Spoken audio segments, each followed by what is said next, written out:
있겠습니다. 하나님의 말씀이 점점 왕성하여 예루살렘에 있는 제자의 수가 더 심히 많아지고 허다한 제사장의 무리도 이 도에 복종하니라. 아멘. 할렐루야. 네, 오늘은 부족하고 연약하지만 우리 제주 로아교회가 4월 28일이 설립 예배였습니다. 그래서 그 하루 전 주일을 오늘 창립 기념주일로 드리는데 모든 것이 하나님의 은혜이고 또 하나님의 인도하심을 믿습니다. 그래서 이 시간에는 사람을 살리고 영혼을 살리는 교회라는 말씀의 제목으로 창립 기념주일 예배 말씀을 함께 나누도록 하겠습니다. 제 과거의 이야기를 좀 먼저 나누고 우리가 말씀을 나누도록 하겠습니다. 제가 신대원을 졸업하고 서울의 한 규모가 조금 있는 교회에서 첫 전담 전도사 사역을 했습니다. 월요일날 쉬고 화, 수, 목, 금, 토, 일을 교회에서 일을 했어요. 근데 그때 첫 전도사였고 첫 전담 전도사였는데 풀타임 사역을 했는데 일이 너무 많은 거예요. 새벽에는 봉고차 운행도 하고 또 팟캐스트라고 해서 이제 팟캐스트에 목사님 설교, 담임 목사님 설교 올려야 되고 찬양 인도해야 되고 행사 진행해야 되고 엄청 바빴습니다. 아마 제가 이제 지금까지 사역한 교회 중에 아마 한 두 번째로 일이 많았던 교회라고 제가 기억이 드는데요. 정말 눈코 뜰 새 없이 바쁘게 사역하면서도 저는 이런 생각을 하고 있었어요. 이런 소망을 갖고 있었습니다. 내가 이렇게만 열심히 한다면 한 10년 후에 한 10년이 좀 흐른 뒤에는 내가 괜찮은 사이즈의 교회에 또 괜찮은 교회에 담임 목사가 되어 있겠지라고 생각을 하면서 힘들고 어려웠지만 열심히 버텼던 것 같습니다. 자, 그런데 그로부터 제가 부목사 사역을 시작한 지, 부교육자 사역을 시작한 지가 거의 이제 13년이 가까이 되는데 그 시간이 그렇게 흘렀죠. 막연하게 내가 담임 목사가 되겠지, 큰 교회 담임 목사가 될 수 있겠지라고 생각했던 시간이 약 10년이 넘게 흘렀는데 지금 저는 개척교회 담임 목사가 되어 있어요. 사실 개척은 제가 신대원에 다닐 때도 생각해보지도 않았고 그리고 14년에 부교육자 생활할 때에도 전혀 생각하지 않았습니다. 왜냐하면 수많은 목회자들이 개척이 힘들다, 개척은 아무나 하는 것이 아니다 라고 이야기를 했기 때문에 그렇습니다. 제가 대학원에서 저희 아내를 만났고요. 대학원에서 대학원을 다니다가 결혼을 했는데 그때 결혼하기 전에 제가 저희 대학원 선교단체에 소속이 돼서 함께 제주도에 선교를 하러 온 적이 있었어요. 그러니까 저희 아내는 집이 제주에 있었기 때문에 저희 장인어른이 심호하시는 함덕에 있는 교회에 이 선교단체가 같이 가서 예배를 드리게 되었습니다. 제가 상상했던 교회와는 상당히 달랐어요. 지금은 성전을 지어서 조그맣지만 그 성전을 지어서 옮겼지만 그 전에 저희 아내랑 대학원 때 갔던 그 교회는 컨테이너에 있는 교회였어요. 그러니까 제가 제 눈에 봤을 때 큰 교회에서 부목사, 전도사를 하고 있었던 저희 눈에는 굉장히 그것이 작고 초라해 보였어요. 근데 그렇게 예배를 드리고 있는데 그때 찬양팀에서 주님 다시 오실 때까지 라는 찬양을 부르고 있었습니다. 그래서 저도 막 부르고 있었어요. 근데 갑자기 이 가슴 한켠에서 울림이 있으면서 막 눈물이 나기 시작하는 거예요. 그리고 그 찬양을 부르는데 하나님께서 저에게 이렇게 말씀하시는 것 같았습니다. 기원아, 내가 이 땅에 다시 올 때까지 너는 일어나 달려갈 거야. 너는 일어나 나를 찬양할 거야. 장소가 중요한 게 아니야. 교회 크기가 중요한 게 아니야. 내가 널 불렀으니 내가 널 인도하고 책임질 거야. 라는 하나님의 말씀이 그 찬양을 막 뜨겁게 눈물을 흘리면서 고백하는 내내 들었어요. 왜냐하면 제가 그때 첫 번째 신장의식을 받고 그렇게 오래되지 않았을 때였어요. 매년 제가 여름마다 편도염에 걸려요. 면역이 약하니까. 열이 막 40도까지 올라가요. 그러면 꼭 아산병원 응급실로 가야 됩니다. 그리고 각종 합병증이나 여러 가지 질병에 고통받고 있었을 때 내가 큰 교회 목사가 되고 싶은 마음이 있었고 또 내가 이렇게 전도사로서 목사로서 사역을 하고 있는데 과연 나는 언제까지 이렇게 아프면서 이렇게 연약한 가운데 사역을 잘 할 수 있을까 늘 고민하던 때였어요. 그런데 이렇게 찬양하고 있는데 주님이 뭐라고 말씀하시냐면 내가 다시 오실 때까지 너를 지킬 거야. 너는 일어나서 달려갈 거야 라고 말씀하셨어요. 그래서 그 이후에도 사역에 지치고 또 삶을 하다 보면 사람의 관계 속에서도 지치고 어려울 때, 그리고 육신의 질병이 찾아와서 또 병원에 가야 되는 그때에 제가 이 찬양을 꼭 기억했어요. 주님 다시 오실 때까지 나는 일어나 주님을 보리라. 일어난다는 거죠. 주님이 세워주셔서 어떤 야적함 속에서도. 그리고 수많은 시간이 흘러서 지금 제가 이 자리에 서 있습니다. 개척이라는 것을 생각해보지도 않았고 제주에서 사역할 거라는 것은 절대로 생각을 못했는데 제가 제주에서 개척을 해서 사역을 하고 있어요. 정말 주님께서는 그 제주에서 저희 장인어른이 심어하신 그 교회에서 주님 다시 오실 때까지 찬양했을 때 그때 저에게 말씀하셨던 것처럼 제가 그 이후로 쓰러지면 일으켜 세워주시고 병원에 입원하면 회복시켜주시고 또 사역에 지치면 다시 일어나 달려가게 하셨고 또 첫 번째 신장 이식 받은 것이 다 망가져서 투석을 해야 될 때 사랑하는 아내를 통해서 두 번째 이식을 받게 하셔서 또 개척을 하게 하시고 목회의 길로 붙들어 주셨어요. 어려울 때마다 고통의 순간에마다 나약함의 순간에마다 포기하고 싶어지는 그 순간마다 저를 사용하셔서 주님께 영광 돌리게 하셨습니다. 여러분 이곳이 지금은 이렇게 예쁘게 꾸며져 있지만 예전에는 이랬어요. 아무것도 없었습니다. 여기 식당을 하던 곳이 2년 가까이 방치돼 있었어요. 그리고 신천리, 이 성산 태어나서 한 번도 와보지 못한 곳입니다. 저희 장로님께서 표선에서 목회를 하고 계신데 이 상가 주인이 여기를 교회로 주겠다고 하셔서 바로 계약을 해버린 거예요. 그리고 저는 개척에 대한 기도를 본격적으로 하기 시작했죠. 아무것도 없었어요. 이랬었습니다. 막 봉사를 하기 시작할 때였어요. 그리고 아무것도 없이 시작했는데 저희 어머니께서 재정을 대주셔서 리모델링을 시작할 수 있게 됐고 정말 교회 다니시는 젊은 집사님, 리모델링 사장님을 만나게 하셔서 정말 적은 돈이지만 너무 아름답게 이렇게 꾸며주셨어요. 그 이후에 장인 장모님이 계속 기도하셨고 또 그 이후에도 돕는 손길과 중보를 통해서 2024년 4월 28일 설립 예배를 드렸습니다. 개척도 처음이고 담임 목사도 처음이잖아요. 그래서 저는 이제 이 제주 로아교회라는 이름으로 이제 사역을 하고 내가 교회를 이끌어야 될 텐데 내가 어떻게 사역을 해야 될까라는 고민에 대해서 기도하면서 몇 가지 사역의 본질, 가이드라인을 좀 정해놨습니다. 첫 번째는 먼저 목회자와 가족이 주님의 은혜 안에 평안하고 기뻐해야 된다고 생각을 했습니다. 그리고 목회자가 먼저 복음 안에 살아야 된다고 생각했어요. 이게 무너지면 사역이 될 수 없다고 생각했습니다. 두 번째는 사역은 단순하게 해야 된다. 이것저것 하지 말고 본질에 집중해야 된다고 생각했어요. 마지막 세 번째는요. 3년만 버텨보자 라고 생각했어요. 3년만. 보통 제주도에 이사를 오시는 분들이 이 3년을 못 넘기고 떠나신대요. 근데 3년을 넘기면 적응을 잘 하셔서 몇 년 동안 더 이 제주에 오셔서 터를 잡고 살게 된다는 거예요. 그래서 3년만 내가 힘들고 어려워도 버텨보자 라고 생각해서 사역의 가이드라인 이 본질 세 가지를 정하고 열심히 사역했어요. 자, 리모델링을 할 때 이분이 믿는 집사님이셨기 때문에 주일은 일을 하지 않으십니다. 그리고 담배도 못 피우고 술도 못 먹어요. 대부분 인부들이 그렇게 일을 하지 않습니까? 근데 그것도 금지예요. 찬양을 켜놓고 이 리모델링을 해주셨어요.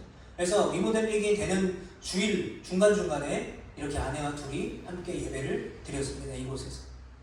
그리고 설립 후에도 여전히 저희는 아내와 둘이 열심히 예배를 드렸어요. 여행객분들이 가끔 왔다 가시고 또 제가 아는 지인들이 저희 아내가 아는 지인들이 또는 제가 사역했던 교회 청년들이 성도님들이 오셔서 예배를 드리고 가셨어요. 그러나 고정적으로 등록하셔서 함께 예배를 나눌 사람은 없었어요. 그런데 너무 감사하게도 우리가 1년이 되기 전 한참 전에 우리 배영희 집사님이 등록을 하셨습니다. 그리고 지금 이렇게 따님과 함께 오시고 지난번에는 남편분과도 함께 오셨어요. 제가 그 남편분이 여기서 예배를 드리시는데 그때 얼마나 은혜가 되는지 몰랐어요. 제가 이제 찬양 인도하고 예배를 드리다 보면 찬양하시는 소리, 성경 읽는 소리가 한 사람 소리가 이렇게 살짝 들릴 때가 있어요. 근데 우리 박일수 집사님이 찬양을 하시는데 이게 너무 은혜가 되더라고요. 그리고 매주 함께 예배 드릴 수 있는 분이 한 분이라도 계시니 두 분이 저를 계시니까 너무 기쁜 거예요. 막 신이 나는 거예요. 제가 여기 금요일마다 교회를 혼자 청소를 하는데 청소해도 힘이 나고 신이 나고 예배를 준비해도 말씀이 준비하는 일도 너무 신이 나는 거예요. 사실 제가 어제 생일이었는데 아내와 같이 잠깐 낮에 좀 콧바람도 쐬고 놀고 다시 교회에 왔어요. 1주년 기념 예배를 나름 열심히 준비해놨는데 뭐 빠뜨린 건 없나, 뭐 부족한 건 없나 해서 또 여기 와가지고 한 3-4시간 열심히 같이 아내랑 일하고 밤늦게 이제 조천에 가서 저녁을 식사를 늦게 하고 그렇게 생일을 보냈어요. 근데도 섭섭하지가 않아요. 왜냐면 저에게 있어서는 내일이 이 교회 1주년, 교회 생일이 저에게는 저의 생일보다 더 중요하기 때문에 그렇습니다.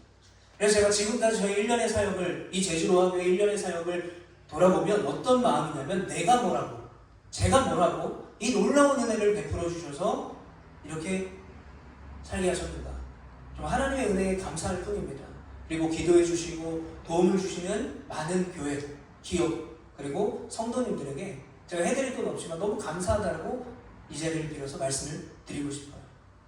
그래서 저희 교회는 이렇게 시작이 되었고 이렇게 계속해서 주 안에서 자라나고 있습니다. 여러분 오늘 본문을 보게 되면 초대교회가 생긴 지 오래되지 않았습니다. 그런데 이 당시 교회는 우리처럼 저희처럼 이렇게 뭐 건물이 있고 제주 로아교회라는 이름으로 모이는 교회가 아니라 건물이 따로 있지 않고 초대교회 성도들이 믿기로 결단한 초대교회 성도들이 함께 모여서 떡을 떼고 교제하는 그곳이 교회가 됐어요. 근데 이 모임이 점점 더 부흥하는 거예요. 그때의 제자가 더 많아졌는데 계속해서 부흥하고 말씀의 능력이 막 넘칩니다. 교회가 부흥하니까 말씀의 능력이 넘치니까 누가 가만히 못 있죠? 사탄이 가만히 못 있어요. 먼저는 유대 관리를 통해서 이 초대교회 박해를 하기 시작합니다. 그런데 통하지 않아요. 그러니까 또 사탄이 뭔 일을 일으키냐면 아나니아와 삽비라가 자기가 하나님의 밭을 전부를 드리지 않고 일부를 자기가 취하면서 아나니아 삽비라가 죽게 돼요. 초대교회에 성도가 죽는 일이 벌어졌어요. 교회 안에 문제가 생기기 시작했죠. 그러나 그것도 통하지 않았어요. 결국 초대교회는 그 어려움을 이겨냈어요. 그랬더니 어떤 술수를 씁니까? 바로 교회를 바쁘게 만들어요. 사도들을 바쁘게 만들어요. 기도하지 못하게 만들고 분주하게 만들어요. 1절 우리 같이 한번 읽어볼까요? 시작. 그때의 제자가 더 많아졌는데 헬라파 유대인들이 자기의 과부들이 매일의 구제에 빠짐으로 히브리파 사람을 원망하니, 자, 매일의 구제, 그러니까 이 초대교회 사역에서 이 구제 사역은 아주 중요한 사역이었습니다. 유대인들에게는 중요한 사역이 두 가지가 있어요. 하루에 3번, 4번 정해진 시간에 기도하는 거예요. 그리고 구제하는 것입니다. 그래서 이 구제 사역이 활발했어요. 그런데 매일 구제했다는 거죠. 그러니까 주된 사역이었다는 말입니다. 그런데 여러분 복지에는요 항상 사각지대가 있습니다. 불평등이 존재할 수밖에 없어요. 그래서 당시 초대교회에는 어떤 문제가 있었냐면 아람어를 사용하는, 이 아람어는 예수님의 제자들이나 예수님이 썼던 언어예요. 아람어를 사용하는 히브리 문화에 익숙한 토착 히브리파 유대인들의 무리가 있었고요. 그리고 다른 무리에는 헬라어를 사용하고 헬라 문화에 익숙한 헬라파 유대인들이 있었어요. 근데 문제가 뭐냐면 이 헬라파 유대인 과부들이 받는 구제와 복지가 히브리파 유대인들이 받는 것보다 적어 보였다는 거예요. 실제로 적은 게 아니라 사도들이 행정과 이것들 재정을 분배하는 일에 익숙하지 못했다는 것을 알 수가 있어요. 그러니까 어떻게 됩니까? 여기저기 불만이 터져나와요. 우리는 헬라파 유대인이라고 무시하는 거냐? 왜 우리 과부들은 유대파, 히브리파 유대인들처럼 돌보지 않냐? 불만이 막 터져나오는 거죠. 그래서 사도들이 이제 그 문제를 해결해야 되지 않겠습니까? 더욱 분주해지기 시작하는 거죠. 그런데 여러분, 분석심리학자 칼 융이 뭐라고 말했냐면 분주함은 악에 속한 것이 아니라 분주함은 악 자체다라고 말했어요. 왜냐하면 우리가 분주하게 살면 어떤 일이 벌어지냐면 하나님을 잊어버려요. 우리가 분주하게 살면 살수록 하나님을 바라볼 시간조차 없어요. 사도들이 분주해졌어요. 어떻게 하면 이 히브리파, 이 유대인 과부들을 섭섭지 않게 할까? 어떤 제도와 어떤 방법을 바꿀까? 분주해지기 시작하는 거죠. 사단이 노렸던 방법입니다. 그런데 사도들은 고민하면서, 이 상황을 고민하면서 기도했어요. 그러면서 이런 답을 내놨습니다. 2절 말씀 같이 한번 읽어보겠습니다. 시작. 12사도가 모든 제자를 불러 이르되 우리가 하나님의 말씀을 제쳐놓고 적대를 일삼는 것이 마땅하지 아니하니. 자, 먼저 분주한 일이 생기기 전에 사도들은 뭐예요? 기도하면서 판단합니다. 분석합니다. 뭐예요? 우리가 하나님의 말씀을 전하지 못할 만큼 이렇게 분주한 것이 맞는 거냐. 즉 구제 사역 때문에 한 가지 중요한 본질, 그 사역을 놓치고 있었다는 거예요. 그래서 4절에 이렇게 말하죠. 우리는 오로지 기도하는 일과 말씀 사역에 힘쓰리라 하니. 우리가 더 분주해지는 것이 맞지 않다. 우리는 더 기도하고 더 말씀 사역에 힘써야 된다. 그러면 이 문제는 어떻게 해결할까요? 그래서 그 구제 사역을 도울 수 있는 성령의 충만한 7 집사를 세워요. 최초의 집사 직분이 등장하는 거죠. 그래서 이 7 집사가 이 구제 사역을 하게 되고 사도들은 구제 사역에서 손을 떼고 더 기도하고 더 말씀 사역에 집중했다는 것을 우리가 알 수 있어요. 자, 그랬더니 초대교회가 어떻게 됩니까? 우리 왼 위에 있는 7절 말씀 같이 한번 읽어보겠습니다. 시작. 하나님의 말씀이 점점 왕성하여 예루살렘에 있는 제자의 수가 더 심히 많아지고 허다한 제사장의 무리도 이 도에 복종하니라. 자, 표준 세번역 성경을 보면 하나님의 말씀이 계속 퍼져나갔어요. 그리고 제자들의 수가 늘어났어요. 제사장들 가운데도 그 새로운 믿음을 받아들인 사람들이 넘쳐났다는 거죠. 뭡니까? 사단의 계략은 통하지 않았다는 거예요. 왜 그럴까요? 사도들이 더 분주해져야 되는데 그렇지 않았죠. 더 기도하고 더 말씀에 집중했어요. 교회 본질을 사수하기 때문에 사단의 계략은 실패했던 거예요. 제가 이제 제주도에 입도한 지 이제 3년 차가 되었습니다. 근데 정말 신기한 게 뭐냐면 제가 여름에 휴가를 늘 처가댁이 여기 있으니까 제주도에 왔었어요. 근데 그때를 생각하면 늘 맛집을 찾아다녔습니다. 늘 맛집을. 매일 휴가는 뭐 3박 4일, 4박 5일은 끝나니까 어떻게든 유명한 맛집을 찾아가야죠. 그래서 뭐 애월이건 뭐 모슬포건 뭐 서귀포건 상관없이 운전해가지고 막 다녔어요. 그런데 제가 제주에 살게 되니까 어떤 일이 벌어지냐면 맛집을 안 가요. 제가 조천에 살잖아요. 애월 가는 게 쉽지가 않아요. 심지어 모슬포는 한 번도 안 가봤어요. 마치 뭐 제가 서울에 살 때 부산 가는 느낌처럼 너무 멀게 느껴지는 거예요. 야, 그 맛집을 먹으려고 거기까지 가? 그래서 인스타그램이나 이런 SNS에 보면 야 여기 진짜 맛있겠어 하면 막 함경 이러면은 제쳐놓죠. 안 가게 돼요. 그런데 제가 이렇게 살면 안 되겠다 싶어가지고 저희 집이랑 뭐 멀지 않는 아주 유명한 베이글 맛집으로 유명한 집을 제가 갔어요. 갔는데 사람이 버글버글 줄이 막 서 있어요. 그래도 줄 서서 갔어요. 베이글 사서 먹어봤어요. 맛있더라고요. 사람이 근데 너무 많은 거예요. 그리고 제가 외래로 다니고 있는 서울에 아산병원이라는 데가 있습니다. 제가 거의 20년 가까이 다니고 있는데 지금은 이제 이 병원을 이용하는 사람들이 좀 줄었어요. 왜냐면 코로나 이후로. 그런데 코로나 전에는요. 제가 어느 날에 이제 병원에서 지하철역에서 내려서 잠실나루역에서 내려가지고 이제 시간이 없어가지고 택시를 타고 병원에 들어갔는데 길이 너무 막히는 거예요. 그러니까 택시 아저씨가 막 한탄하면서 이렇게 하는 거예요. 그거 아시냐고 그러면서. 이 병원을 하루에 이용하는 사람이 10만 명이라는 거예요. 뭐 환자건 의사건 뭐 거기서 일하는 사람이건 상관없이 10만 명이 하루에 이 아산병원을 왔다 갔다 한다는 거예요. 그러니까 차가 막히고 붐빈다는 거죠. 여러분, 왜 사람들이 유명한 맛집에 1시간, 2시간씩 줄 서서 갑니까? 심지어는 전날 텐트를 치고 잠을 자면서 기다릴까요? 왜 서울의 그 유명한 병원들은 그렇게 사람이 넘쳐나게 날까요? 지금도 보호자 1인밖에 이 아산병원에 갈 수 없는데 지금도 사람이 많아요. 제가 가보면. 그리고 정해진 진료 시간에 진료를 못해. 항상 지연이 됩니다. 환자가 많아서. 왜 이렇게 병원에 사람이 많을까요? 저는 단순하게 이렇게 생각하고 싶어요. 맛집에 사람이 많은 이유, 좋은 병원에 사람이 많은 이유, 결국 그것은 살기 위해서라고 생각해요. 살려고. 여러분, 사람은 음식을 먹어야 살 수 있죠. 근데 어떤 사람이 나는 음식을 먹으면 살 수 있으니까 아무거나 대충 먹어도, 평생 아무거나 대충 먹어도 내가 살 만큼만 먹어도 돼 라고 생각하는 사람이 어디 있겠습니까?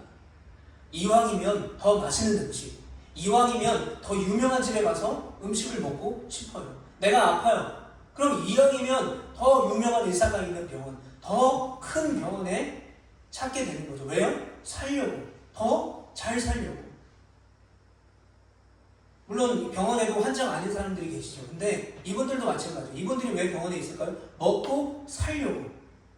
얼마 전에 제주도 아파트 광고에서 이런 문구를 봤습니다.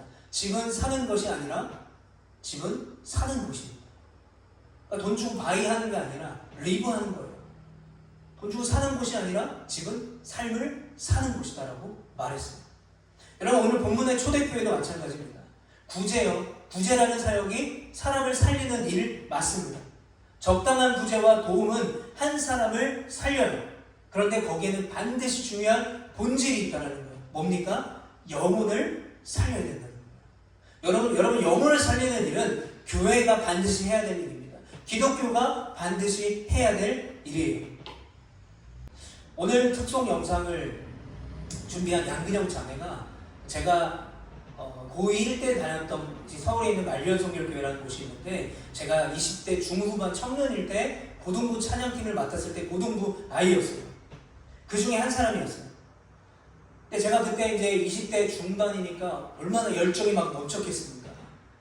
애들 막 잘 못하면 기도 안 하고 막 혼내고 막 이랬었어요. 3시간을 찬양을 연습하고 뭐 악기 연습 따로 하고 또 말씀도 가르치고 뭐 레슨도 해주고 그렇게 열심히 연습하고 또 막 30분간 열심히 기도하고 그리고 나서 꼭 간 게 있어요. 그 말리동 고개라는 곳에 있는 김밥 천국이었어요. 거기 가가지고 맛있는 거를 맨날 사줬어요. 모일 때마다. 그랬더니 막 찬양팀 아이들이 늘기 시작하는 거예요. 너도 나도 막 찬양팀에 들어오기 시작했어요. 제일 하기 쉬운 게 뭡니까? 뭐 악기는 배워야 되죠. 드럼도 배워야 되죠. 그 보컬이죠. 싱어죠. 그 양근영 자매도 싱어 중에 한 사람이었어요. 근데 싱어가 하도 많아가지고요. 유선 마이크에 그 라인을 꽂을 데가 없을 만큼 아이들이 많아서 몇몇 아이들은 그러니까 소위 말해 짬이 되지 않는 고1 아이들은 라인 없이 그냥 유선 마이크를 소리도 안 나오는 걸 들고 주일날 찬양을 했어요. 그만큼 열정을 가지고 찬양을 했죠. 그 중에 한 아이가 바로 오늘 특송을 해준 양근영 자매예요. 이 친구가 이제 나중에 대학을 실용음악과를 가서 보컬을 전공하고 장희진 씨라는 분의 밑에서 배우고 그 소속사에 들어가서 잠깐 가수 활동도 하다가 지금은 제이미션이라는 CCM팀에서 열심히 찬양을 하고 있어요. 최근 저희 교회가 1주년이 되었다는 소식을 듣고 저에게 오랜만에 카톡을 보내서 또 헌금도 하고 축하 영상까지도 기꺼이 찍어서 저에게 보내줬어요. 그때 카톡을 할 때 저에게 이렇게 얘기했어요. 저한테 아직도 선생님이라고 부르는데 쌤, 그때 찬양팀을 저는 아직도 기억해요. 그때 선 없는 마이크로 찬양을 했지만 그때의 은혜와 그때 어떤 설렘과 그 마음을 아직도 기억한다고 저한테 카톡으로 그렇게 얘기하더라고요. 얼마나 그 말을 듣고 제가 감사한지 모르겠습니다. 여러분 그래요. 교회가 할 일은 뭘까요? 사람을 살리고 영혼을 살리는 거예요. 하나님께서 우리에게 명령하신 것은 하나님을 사랑하고 이웃을 사랑하라고 말씀하신 거예요. 그런데 여기 중요한 게 있습니다. 하나님을 사랑하는 것과 이웃을 사랑하는 것, 사람을 살리고 영혼을 살리는 일에는 우위가 존재하지 않는다는 거예요. 영혼을 살리는 일이 더 고급진 일이 아니라는 거예요. 사람을 살리는 일은 더 하급의 일이 아니다라는 거죠. 오늘 본문으로 따지면 말씀과 기도에 집중하는 것이 더 큰 일이 아니라는 거죠. 구제하고 접대하는 일이 그 아래의 일이 아니라 똑같이 중요한 일이라는 것입니다. 둘 다 중요한데 중요한 것은 뭐냐면 본질이 있어야 된다는 거예요. 그리고 각자의 달란트와 은사를 가지고 그 본질에 집중을 해야 된다는 것입니다. 오늘 본문도 마찬가지예요. 1절에 사도들이 했던 그 구제를 6절에는 누가 합니까? 집사들이에요.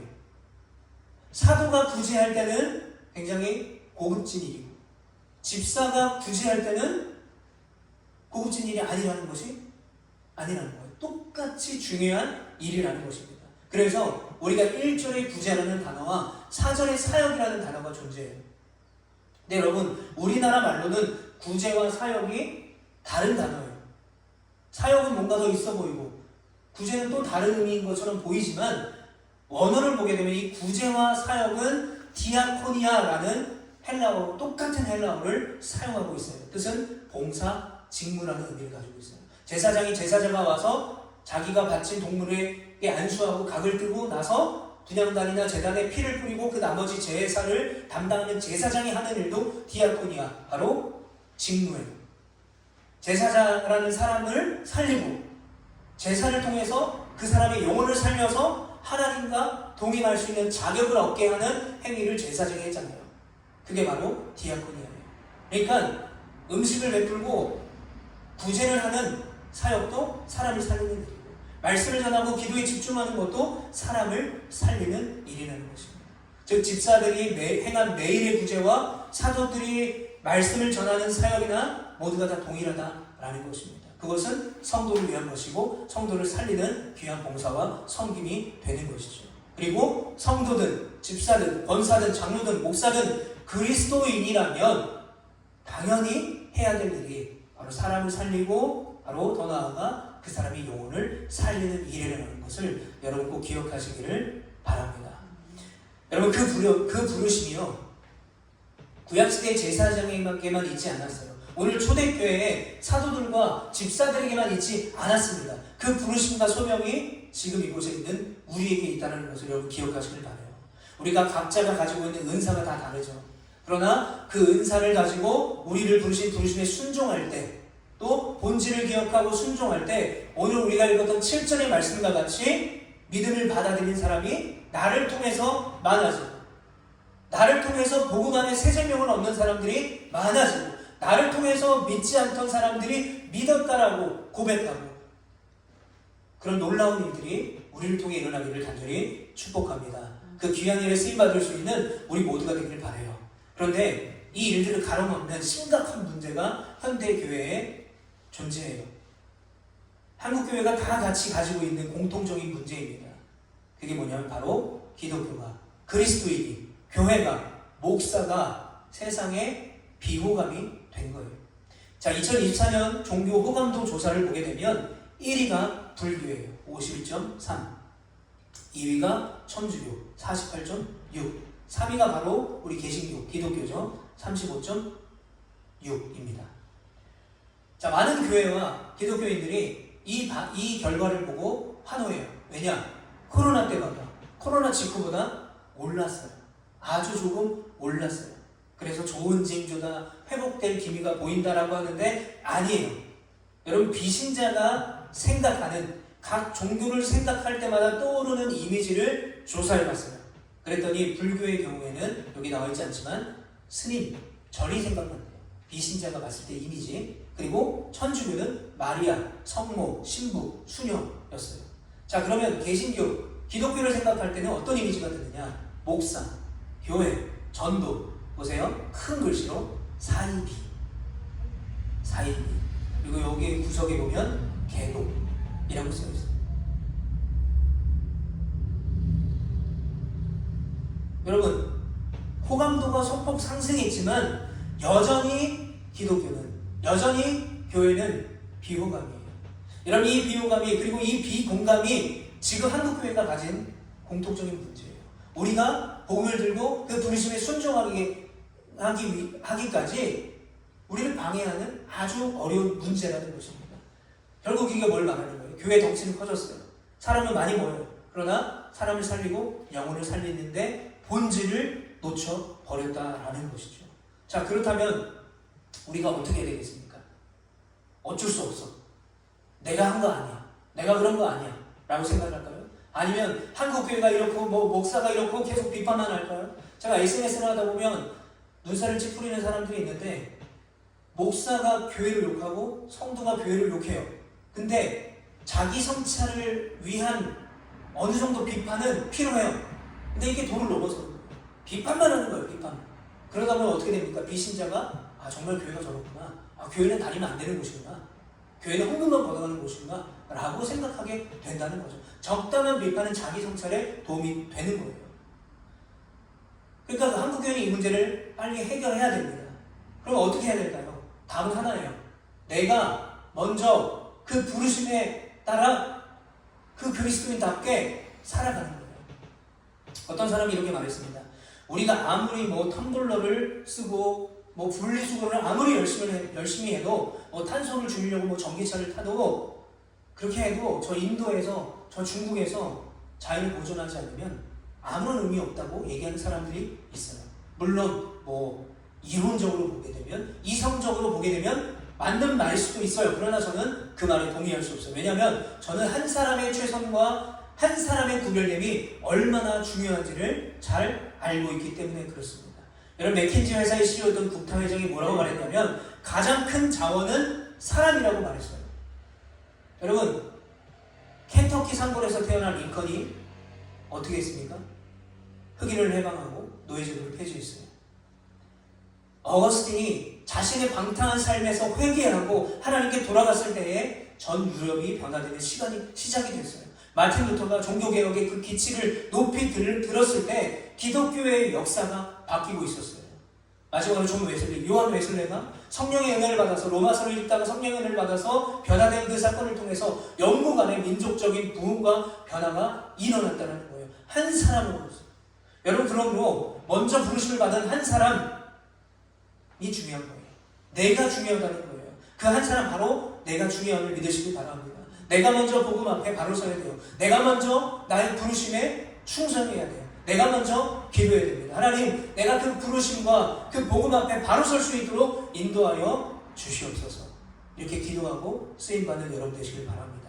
이제 말씀을 정리하도록 하겠습니다. 우리 마지막으로 성경 구절 에베소서 4장 11절부터 12절, 15절부터 16절 말씀을 같이 한번 읽어보겠습니다. 시작. 그가 어떤 사람은 사도로, 어떤 사람은 선지자로, 어떤 사람은 복음을 전하는 자로, 어떤 사람은 목사와 교사로 삼으셨으니 이는 성도를 온전하게 하여 봉사의 일을 하게 하며 그리스도의 몸을 세우려 하심이라. 오직 사랑 안에서 참된 것을 하여 범사에 그에게까지 자랄지라. 그는 머리니 곧 그리스도라. 그에게서 온 몸이 각 마디를 통하여 도움을 받음으로 연결되고 결합되어 각 지체의 분량대로 역사하여 그 몸을 자라게 하며 사랑 안에서 스스로 세우느니라. 아멘. 여러분, 오늘 이 말씀처럼 우리는 예수 그리스도의 지체입니다. 우리의 은사에 맞게, 우리의 상황에 맞게, 우리의 환경에 맞게 어떤 사람은 목사로, 어떤 사람은 복음을 전하는 자로, 어떤 사람은 교사로 삼았어요. 여러분들 한 사람 한 사람 다 하나님 앞에서 똑같이 중요한 하나님의 사람들이라는 거예요. 근데 결국 우리에게 있어서 공통적으로 부름을 받은 것은 뭐예요? 이는 성도를 온전하게 하여 그들의 영혼을 살리는 것이죠. 그리고 봉사의 일을 하게 하며, 여기서 봉사는 뭘까요? 아까 말했던 디아코니아, 사람을 살리는 거죠. 우리가 그 사람을 살면서 그 사람을 통해서 또 다른 사람을 살리게 하는 거예요. 결국 그것이 그리스도의 몸인 교회를 세우는 거예요. 여러분, 이 사실을 믿는 여러분 되시기를 바랍니다. 여러분, 하나님의 시간으로 왔을 때 이 제주로아교회는 1주년이 됐지만 이제 시작이에요.